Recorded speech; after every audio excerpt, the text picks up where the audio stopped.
안녕하세요 여러분. 요즘 한국 경제 상황이 참으로 암울해졌다는 이야기를 들어보셨나요?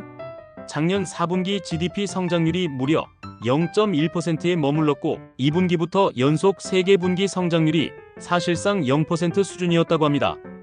IMF 금융위기 때보다 더 심각하다는 분석도 나오고 있는데요. 내수 부진과 경기 침체가 계속되면서 올해 1분기 성장률도 0.2% 정도밖에 나오지 않을 것으로 예상되고 있습니다. 실제로 통계청 자료를 보면 올해 1월 산업생산지수가 111.2포인트로 떨어졌는데 이는 2020년 2월 이후 가장 큰 하락폭이라고 합니다.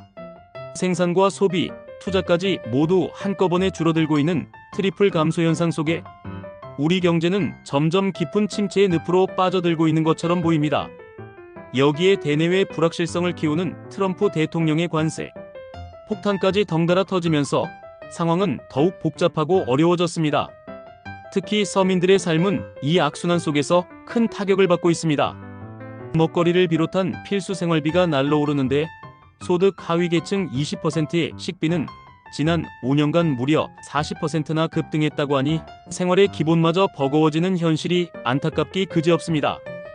통계청 가계동향 조사에 따르면 소득이 가장 낮은 1분위 가구의 월평균 식비가 2019년 31만원대에서 2023년 40만원대로 오른 것을 보면 상대적으로 소득이 낮을수록 식료품비 부담이 더욱 크게 느껴진다고 하니 걱정이 큽니다. 그리고 또 한 가지 심각한 문제는 바로 미분양 주택 상황입니다. 전국적으로 준공된 아파트가 팔리지 않고 남아있는 미분양 현상이 11년 3개월 만에 최대치를 경신했다고 합니다. 특히 경기도와 수도권, 지방 곳곳에 미분양 주택이 급증하면서 건설사들의 자금난과 함께 시장 전반에 리스크가 커지고 있음을 보여주고 있습니다.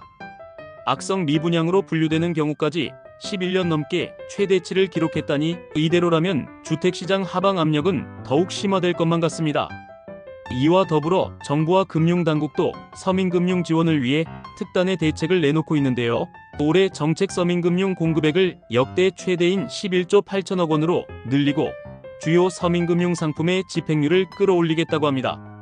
하지만 경기 침체와 고금리 환경 속에서 대출 상환에 어려움을 겪는 사례가 급증하고 있는 현실을 보면 이러한 지원 대책이 과연 현장에서 충분히 체감될 수 있을지 우려가 큽니다. 채무조정 신청 건수가 2020년 대비 600% 이상 증가했다는 점은 그 심각성을 잘 보여주고 있습니다. 더 나아가 부동산 시장에서도 극심한 침체가 이어지고 있습니다. 대구 지역 아파트값이 66주 연속 하락하고 있는 가운데 전국적으로 집값이 내리는 추세에다가 가격 담합이나 교란 행위까지 잇따라 발생하고 있습니다. 실제로 수도권을 중심으로 가격 담합에 관한 신고가 급증하고 있는데 정부의 강력한 처벌에도 불구하고 집값 담합이 근절되지 않고 있는 현실은 참으로 안타깝습니다. 경찰 수사로 이어지는 비율이 겨우 6.5%에 불과하다는 통계가 이를 여실히 증명하고 있습니다. 이처럼 내수 부진, 산업 생산 감소, 서민들의 생활비 부담, 그리고 미분양과 부동산 시장의 침체 등 다방면에서 위기가 도래한 한국 경제 상황.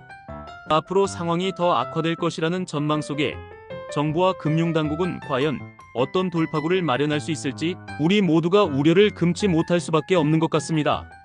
오늘도 이렇게 어려운 시국 속에서 서로의 안부를 묻고 함께 이 위기를 헤쳐나가야 한다는 생각이 듭니다. 여러분 모두 건강 유의하시고 변화하는 경제 상황에 현명하게 대처하시길 바랍니다. 좋아요, 구독, 알림 설정 감사합니다.